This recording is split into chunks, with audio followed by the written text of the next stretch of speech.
Cast is now starting. All attendees are in listen-only mode. Hi, everyone, and thank you for joining our August Florida Broker Roundtable on writing, listing, and sales contracts with assurance, hosted by our Florida broker, Robert Milligan. Before we begin, I want to remind everyone that by referring an agent to Allison James, you can earn a monthly or yearly residual income. For the first 3 agents you refer, you will receive a 10% override. When you refer 4 to 20 agents, you receive 15%. And then when you refer more than 20, you receive a 20% override. Now, what are these percentages of? Well, that's where our 3 plans come into play. And for all of today's examples, I'm just going to show you the 10% override. So first, we have Plan A. Plan A is $3,950 for the entire year. On this plan, our agents keep 100% of their commission. Therefore, if you refer an agent and they join us on Plan A, you will receive $395 per year. Next, we have Plan B. Plan B is $395 per month. On this plan, agents also keep 100% of their commission. If you refer an agent who joins us on Plan B, you receive $39.50 per month. Lastly, we have Plan C. Plan C is $35 a month. If you refer an agent who joins us on Plan C, you receive $3.50 a month. Now, I know it doesn't sound like a lot, but there's more. With Plan C, agents pay a $360 transaction fee, and for each transaction they close, you, as the referring agent, will also receive 10% of the transaction fee. So if they close a transaction every month, you're earning an extra $36 per month plus the $350, which now brings your total to $39.50 a month, which is the same monthly income as referring an agent who joins on Plan B. If you need marketing materials to refer other agents to Allison James, please go to Allison James University and click on the Referrals tab. Any questions? Email us at support@ajicorporate.com. With that being said, I would now like to pass it over to our wonderful broker, Robert Milligan. Good morning, Robert. Good morning. Thanks, Tori. And thank you, everybody that's on the webinar here today. I've got just some practical advice. If it's okay, I'm just going to kind of give a quick overview, not line by line, but just moving through the FAR as is contract, as well as our typical listing agreement. So, this is just going to be a good high-level overview of some of the things that I do get asked questions a lot. And I think that it's really important to have solid familiarity with the forms and with the contracts, because this is a big decision for customers whenever they're choosing you to list or obviously creating a purchase contract to buy a property, and if you're not certain of the paperwork that you're dealing with and they detect that you're just a little bit unsure of what you're doing, it's going to make them super nervous when they're already a little bit nervous to begin with. So that was one of the things that I focused on earlier in my career. Is I literally, my coach and mentor had told me to just get comfortable and practice, obviously understanding and reading the contract right side up at first, and then after I felt familiar with that, then he said turn it over and practice reading it upside down, as if you're sitting across the table from a customer to get it signed. So that's something that I still try to stay sharp on even today, to be able to confidently have a contract upside down in front, in the table in front of me, to be going over it line by line if necessary with the customer, and just being able to do that quickly and with a lot of competency, because if you're confident at exactly what you're looking at and articulating well exactly what these things mean and how that affects them, that's going to give your customers a lot of confidence to proceed with listing or signing a contract with you, which is the goal. Whenever somebody makes that moment of decision, you don't want to start fumbling with the paperwork and not being confident, and then basically screwing it all up after somebody's arrived at the moment of decision. So what I'd like to do is just start at the beginning of the FAR as is contract, and this is the most recent revision. It's the April 2017 revision, 12-page document. And just I'm going to go, again, not line by line, but I'll kind of give you line numbers and paragraphs and stuff just so you can follow along if you'd like to with this actual agreement in front of you sometime. But even if you don't have the agreement in front of you, it'll still be general enough that you'll get the idea. So don't feel like you have to rush and print a contract real quick if you're live with us right now.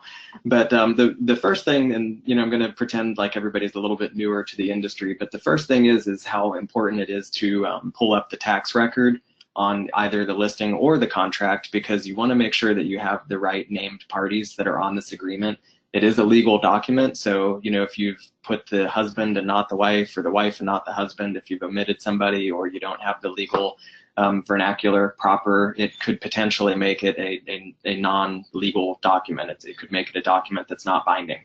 So the tax record is not the end-all be-all. I know that sometimes there are tax record errors, and you could actually go straight to the deed, but 99% of the time the tax record is quick enough to just go and copy paste the actual seller name from the tax record and put that straight into your purchase agreement. And you can also copy and paste the legal description, which is really easy rather than typing out some of these long ones.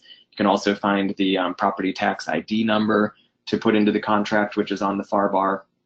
So I think the first thing whenever you're preparing a listing or a purchase contract, it's a great idea to also have the tax document on your computer handy for some copying and pasting. So next thing that we'll skip down to is section 2, the purchase price and all the accounts and balances and initial escrow deposits and all that stuff. I'm a real big fan of filling in the contract as completely as you possibly can. I know that it's gotten to be popular and perhaps a little bit sloppy over the years. I see a lot of agents, whenever the line that says like the balance to close, instead of actually calculating what that balance would be, see agents, sometimes they just write in the word balance.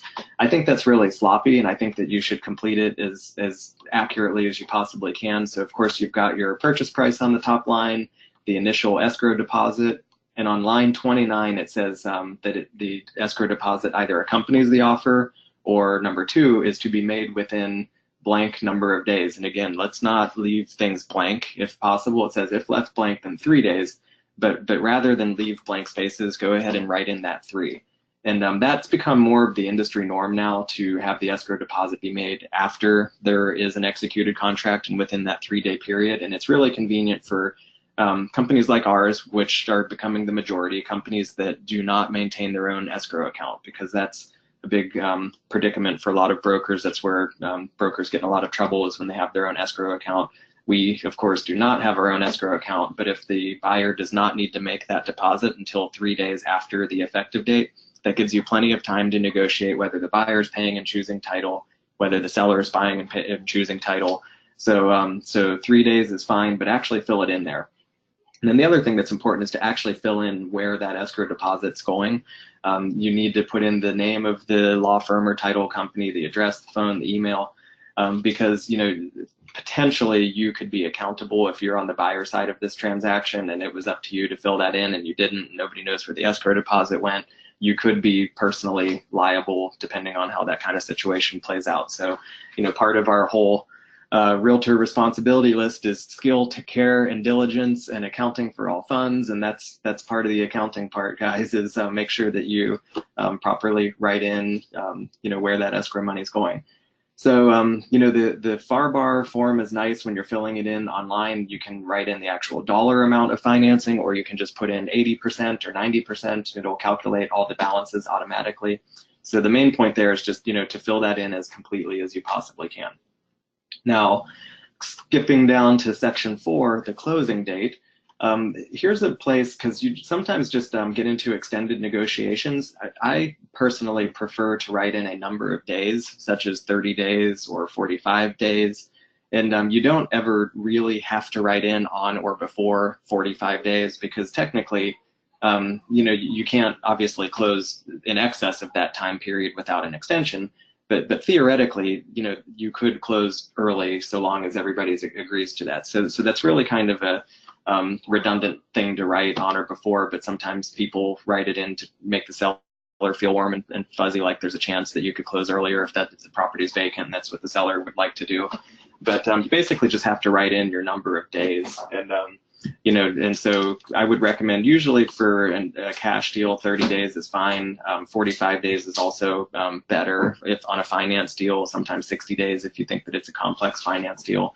So that's something to just keep in mind there, that you can write in a number of days. And I will also share with you in just a little bit how those numbers of days are calculated, because that's something else that a lot of our agents have questions about from time to time, which is important to be confident in. So we'll move on down to number 7 now on line 77. It's kind of nice coincidence, lucky sevens. Assignability. This is something that just customers ask about a lot, and sometimes agents ask about a lot as well. And I think it's important for you to understand the potential ramifications of this, especially if you're interpreting the contract to explain to your seller. So you have 3 options here. You've got that the buyer may assign and be released from any further liability, the buyer may assign but not be released from liability, or the buyer may not assign the contract. So earlier on, the typical reason that this language is built in is that, there's a buyer that is buying, and they, maybe they're an affluent person with lots of different options and entities and estate planning and that kind of stuff. So maybe they want to buy in an LLC, maybe they want to buy in a trust, maybe they want to add their spouse, maybe whatever. So that's kind of where this clause originated, is that it gave the buyer the ability to change that entity that they're actually purchasing in, but it was typically for like an estate planning type of purpose. It kind of became a little bit dubious over the years whenever, there started to be a bunch of like 3 o'clock in the morning, get rich in investing in real estate with no money down type programming on TV, where people would treat these contracts like an option, that if a listing agent or seller were not sophisticated enough to understand that the first option, may assign and be released from any further liability, it would basically give a buyer the ability to put a property under contract, secure it, tie it up, take it off the market, essentially hold the seller hostage, which is kind of where the dubious part comes in, and then it gets potentially more dubious if a excessive assignment fee were then awarded to the buyer if they put a property under contract, went out in the market, kind of shopped that contract, and then tried to find somebody else that was willing to pay significantly more, and that keep that difference. And there are times that that's okay. In our market, it seems like about $5,000 is a reasonable-ish assignment fee. If somebody puts a property under contract and for whatever reason there's a change of plans, but they find somebody else, usually the seller's not going to get too bent out of shape if they were in the middle and they got $5,000 for just connecting all the dots. But we do sometimes every now and then see characters that they watch these late night courses on investing in real estate with no money down and make lowball offers, and then they try to assign a relatively inexpensive house for like a $50,000 profit or something ridiculous, and it just feels dubious, and it's an ethical conundrum, I think. And furthermore, it's important to know that if you don't actually have the wherewithal to buy the house, it's actually not legal to be making offers and posturing yourself in a legal document to make a purchase if you don't have the wherewithal to actually do it. So just something that's interesting, and that's something that we get a lot of questions about that I thought might be good for you to have some more familiarity with. So next we've got number 8, financing. Pretty standard. If the buyer's paying cash, you check the cash box. If the buyer is making it contingent upon their ability to get a loan, you check the box B, that it's contingent on a conventional or FHA or VA within 30 days. If left blank, again, don't leave it blank, write in the 30. And a consideration here that I think is great on the seller side if you're interpreting the offer is I always try to make sure that the finance contingency expires at least 10 days before the actual close date, because quite often we have finance contingency periods that expire at the close date.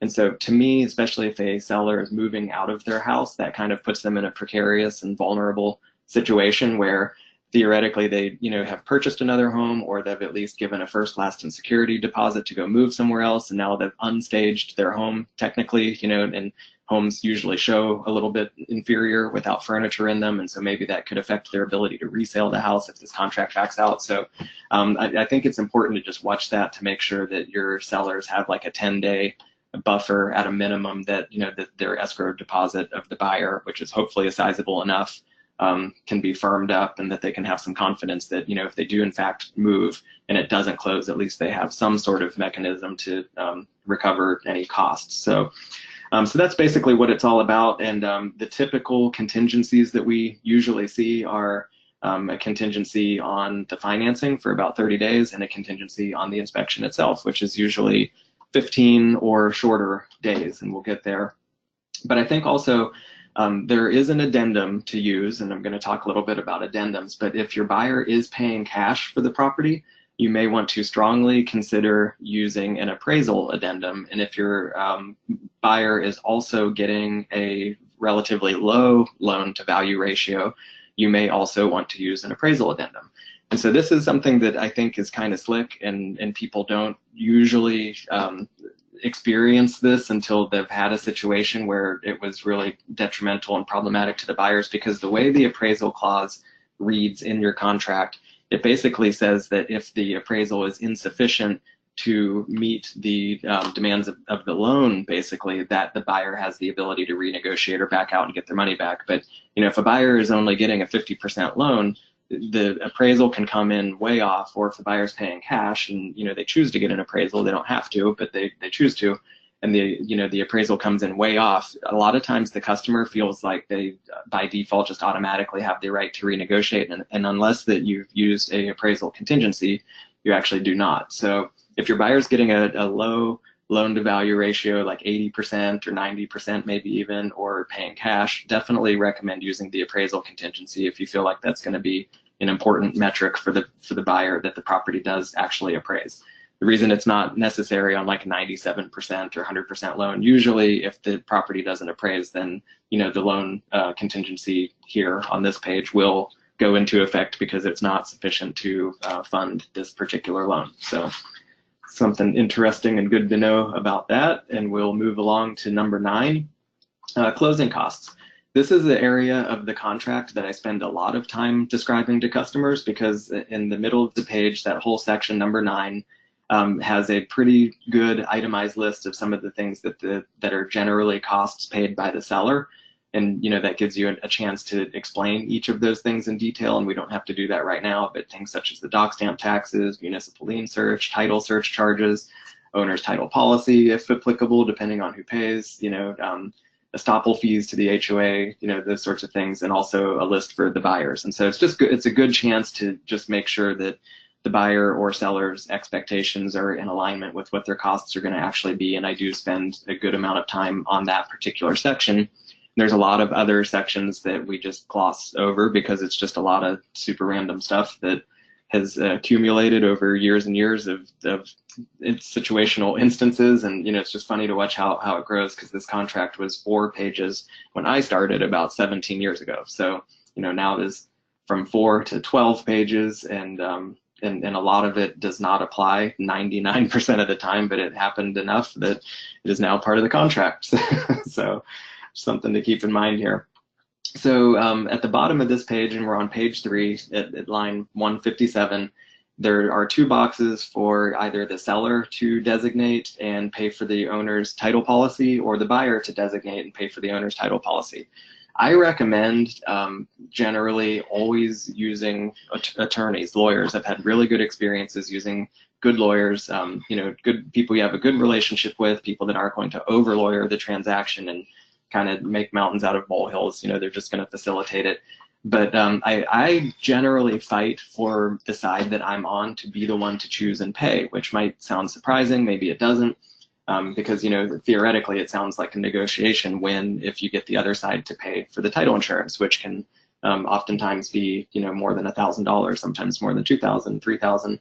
So the reason that I try to posture ourselves is that if whoever actually chooses and pays for the law office actually gets representation in the transaction, and law firms actually don't cost more than title companies. It's a pretty insignificant difference in cost between law offices and title companies. I personally enjoy having a law office. That way, if something goes awry and there needs to be some kind of a demand letter written, or just some kind of further advice or wisdom or coaching or counseling, it just feels good to me to have that representation. And if you are not the one that is chosen and paid for title, you have absolutely no representation whatsoever. Matter of fact, the law firm theoretically is kind of working, not, I wouldn't say to your disadvantage, but they're certainly not looking out for you, and they're just trying to actually look out for the other party and just trying to close the transaction. So I think that it's good for, customers to at least be aware of the value of having representation, and if they make a conscious decision they don't want that, that's okay. But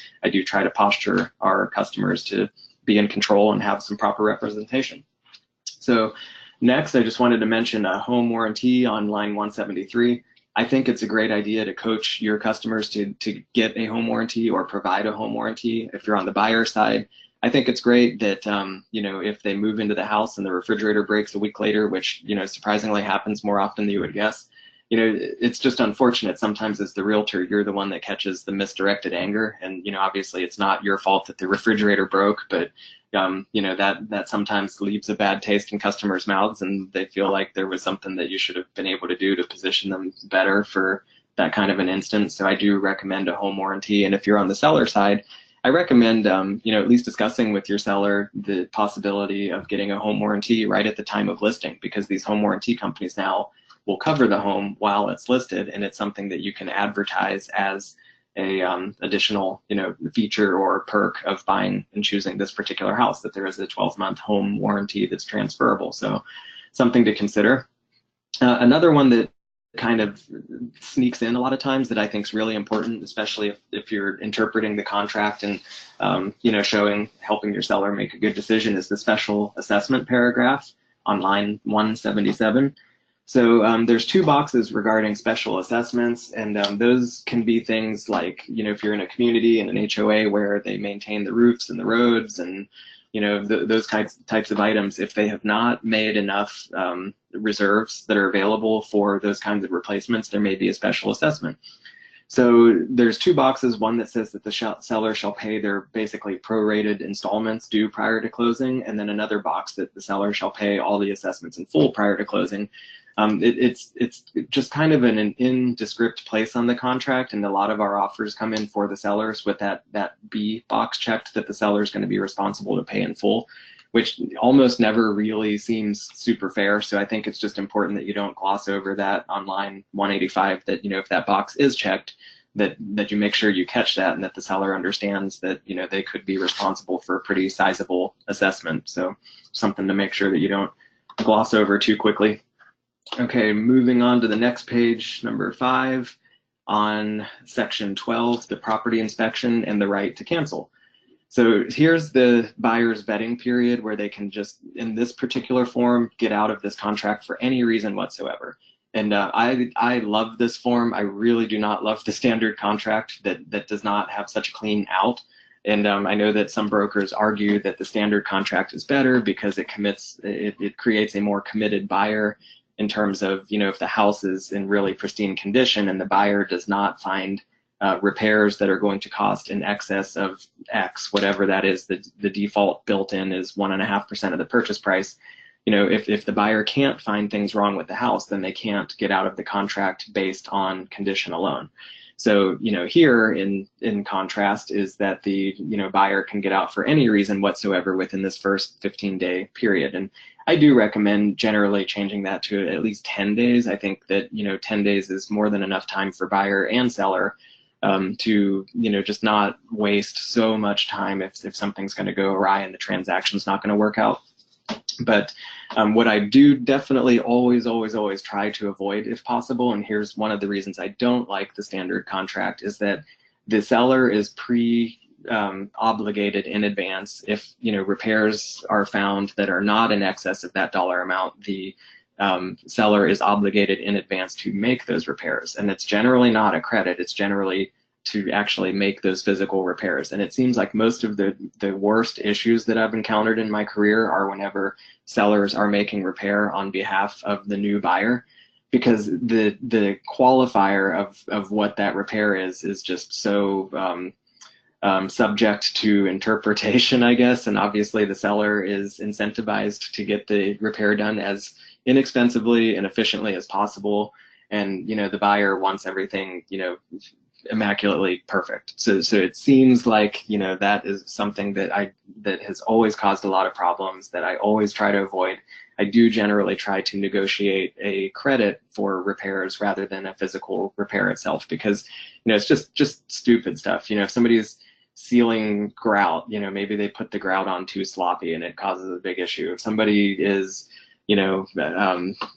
replacing a door, they're replacing door hardware, they're going to put the cheapest doorknob on it. It just becomes like a stupid point of contention that I think is avoidable if you just negotiate a credit in lieu of an actual repair. So that's another reason I prefer this contract, because it just keeps you clear of all the repair stuff. So the buyer can get out for any reason whatsoever, but I think that's fine for the seller, because I think that you have to have a little bit of faith in any new relationship with a customer that they need a little bit of time to kick the tires and figure out if it's something they actually really want to do. And the seller, I think, needs to give them a little bit of time without having a gotcha that you're stuck. And because it just seems better that when buyers they have that time and they really want to buy, and the seller really wants to sell, and everyone commits, that it's just a happier transaction.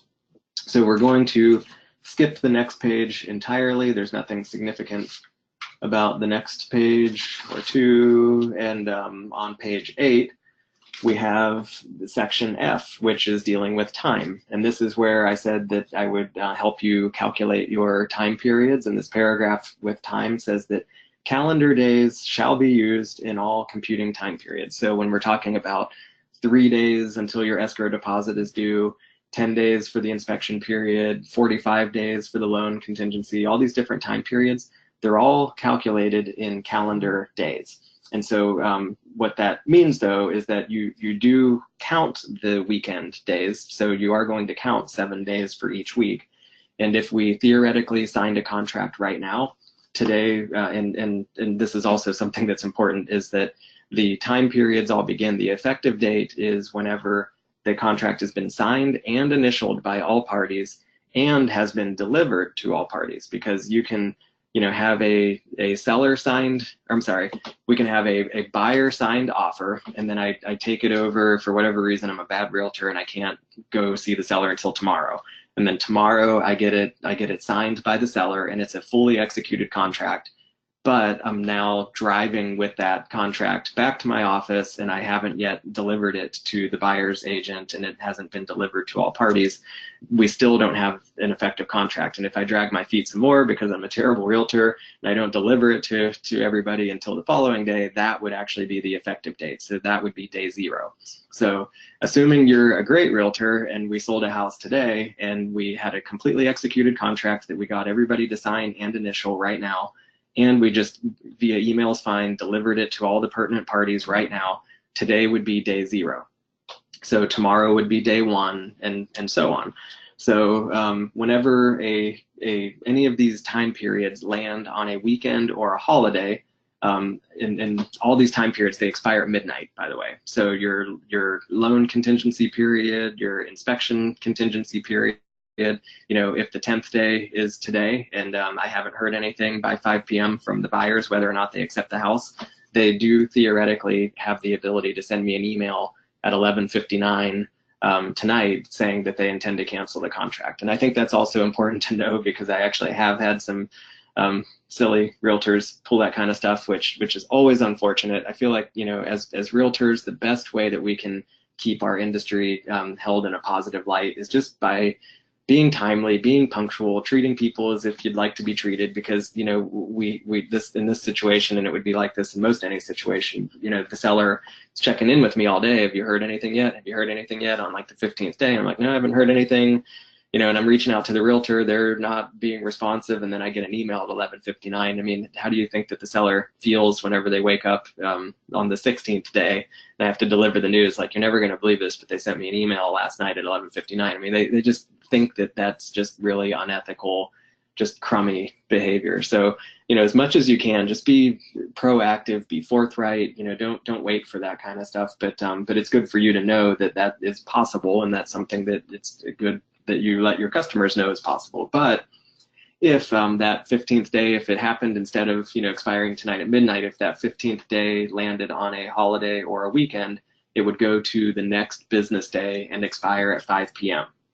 So, if we, basically were negotiating on, whether it be the escrow, when is the escrow due, or the inspection period, or the finance contingency, if it falls on a weekend or a holiday, it's going to be 5 p.m. on the next business day.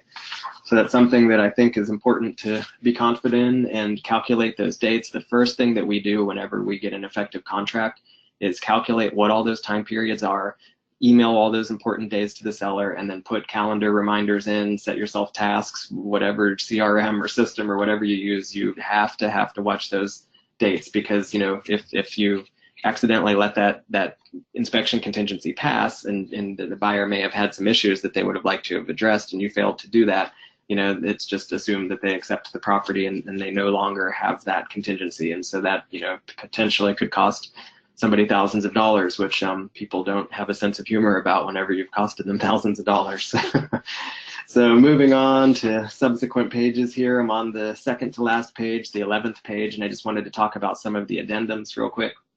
I mentioned the appraisal contingency addendum. I think it's also important that you do on the tax record look up whether or not the property is in a flood zone. You do need a flood insurance and a homeowner's insurance addendum whenever it is in a flood zone. And anything in Florida that's not in an X flood zone is a flood zone. And also I'll just mention that technically even X is a flood zone. I mean, everything in Florida is a flood zone. It's just not required to have flood insurance by your lender. If it's in an X flood zone or X 500, doesn't matter. Anything with an X does not require flood insurance, but anything that's not an X does require flood insurance. And I would recommend in Florida, I mean, we're in Florida for crying out loud, but just, heavy rains and, even if you're not in a coastal area, it's really quite cost effective to get flood insurance, which I do recommend, and not because I'm biased with my own insurance agency, but I think that it's just a really smart idea to have flood insurance, as inexpensive as it is whenever you're not living in a flood zone. So of course, your lead-based paint, if it's built in 78 or earlier, you've got to get your lead-based paint. And then on the last page, there's this space at the bottom of the contract, which is the signature page, where you write in the listing associate or the buyer's associate. And I recommend I write the actual listing or the compensation that's been offered in the MLS. I actually write that on the line by my name, because that way it just becomes less of a question mark, because I just have seen over the years whenever people try to do silly stuff with what they're actually offering you for compensation. So it's just great, in my opinion, if you have it written onto the contract itself, it's just kind of indisputable that is what it is. So real quick, I don't want to spend a lot of time because I know we're getting a little bit lengthy here, but I hope this is good information that you're enjoying, and definitely want to give a little time for some questions and answers, if any. But I'm going to just go over our standard exclusive right of sale listing agreement real quick, and this isn't going to take very long at all, but I do recommend the transaction broker iteration of this form. If you look in Form Simplicity, where most of our agents get their form, you'll see a single agent or a no broker or transaction or consent to transition to transaction. The one that you're looking for is the transaction broker listing agreement. I basically never recommend working for somebody as a single agent, which again kind of flies in the face of what some brokers or lawyers would say, and a lot of customers come down from up north, and they're looking for that single agent relationship. First of all, if you take a single agent listing, neither yourself nor any agent at Allison James can show or sell that house until you've transitioned to a transaction broker. And so most customers obviously want us to try to sell their house personally. So that's one reason. But the other thing that to me is a little bit bothersome with a single agent relationship notice is that there's a word on there that's called obedience. And I don't like the idea of obligating myself to be obedient to anybody. Kind of an obstinate person that way. Not that I've got an attitude problem or anything else, but it's just a big ask, I think, when you don't even really know somebody, to declare in writing that you're going to be legally obedient to them. I mean, there's times I'm not even completely obedient to my own family. I just like to be able to kind of be a free moral agent and make those kinds of decisions, because then it creates, in my mind, a lot of complex ethical dilemmas where maybe somebody's asking you to do something that's technically legal, but it's not 100% ethical, but you are theoretically supposed to be obedient to them. I just don't like that whatsoever. So this transaction broker form, this is the one that you're looking for, the exclusive right of sale listing agreement. And again, copy and paste the seller name out of the tax record. Make sure that you don't omit any important people. If I get asked a question a lot, if it's like a trust and the person who owned the house is passed, you still write in the name of the trust, and then you get that person to sign as the trustee. And then the time period, for myself, I generally work on 6-month time periods for listing termination dates, which is right up at the top of the listing agreement. Everything on page 1 is pretty self-explanatory. Make sure that you explain to people on page 2 that you check the box if you're going to use a lockbox system, which we generally do.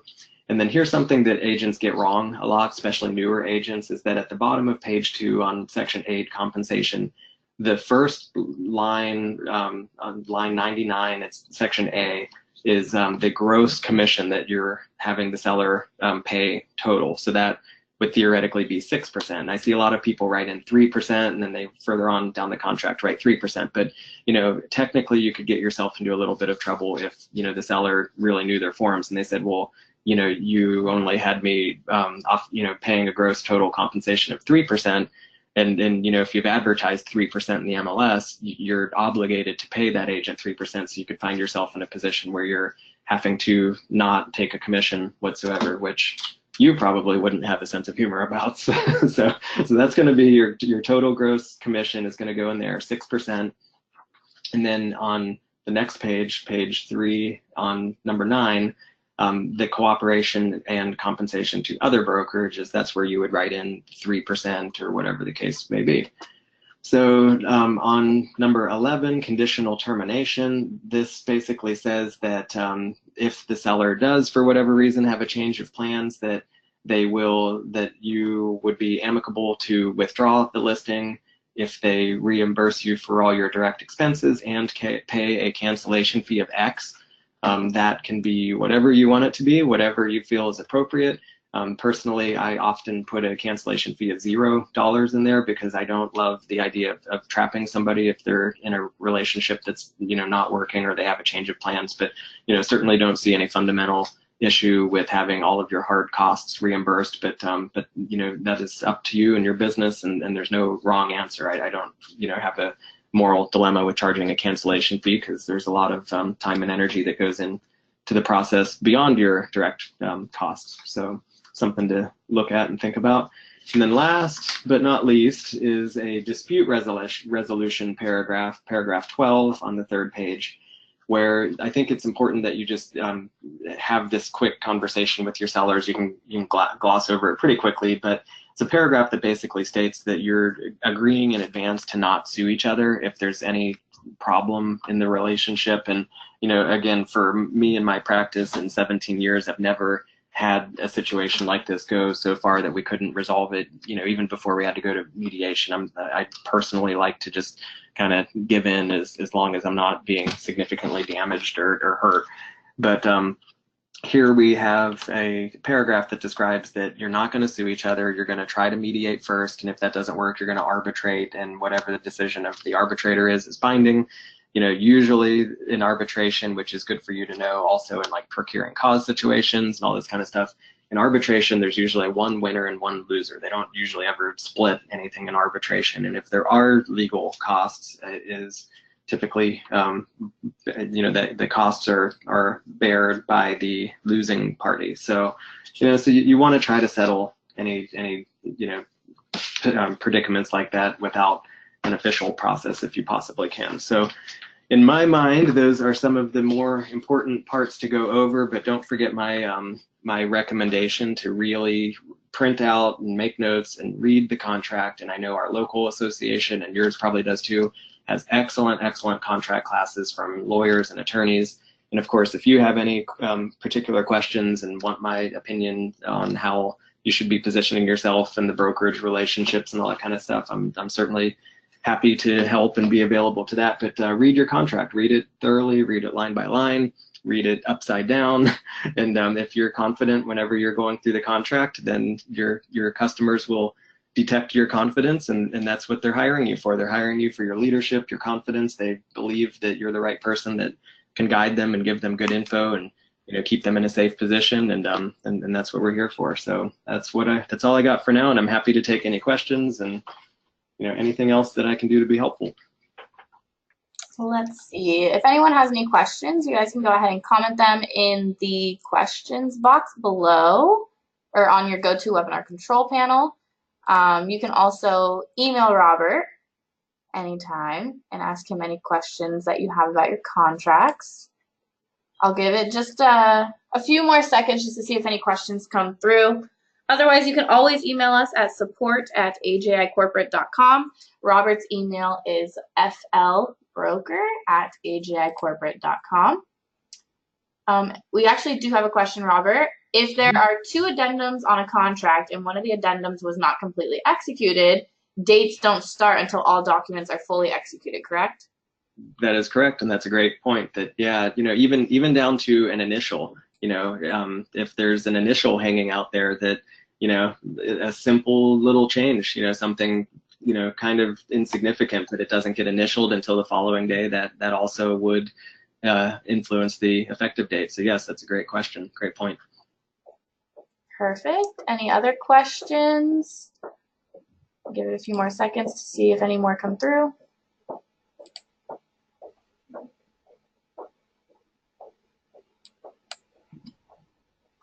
All right, well, I'm not seeing any more come through. Like I said, you guys can always email us or email Robert with any questions that you guys have. But thank you, everyone, for joining us on another Florida Broker Roundtable. And, of course, a very special thank you to Robert for putting together such a great topic and a presentation and always sharing his wealth of information with us every time. So we will see you all next month for another Florida Broker Roundtable. And thanks again for joining, and I hope you all have a wonderful week. Bye, everyone. Bye. Thank you.